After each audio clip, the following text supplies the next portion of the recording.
साँझ, के म तिमीलाई प्रेम गर्न सक्छु? साँझसित प्रेमका अनेक अनुमति माग्नेहरू हुन्थे। मलाई प्रेम गर्नु तर मबाट प्रेम नमाग्नु, साँझ भन्थे। किन? गिभ एन्ड टेक हो र प्रेम? मसित प्रेम गरेर धेरै पर पुग्दैनौ।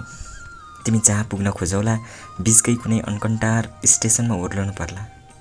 मन्जुर छ?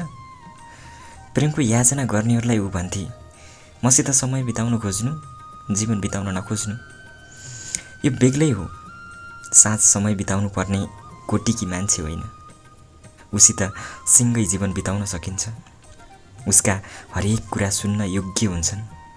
उसका हरेक अनुभव बुझ्न लामो समय चाहिन्छ। उसलाई त सोच्न मात्र मनग्गे फुर्सद चाहिन्छ।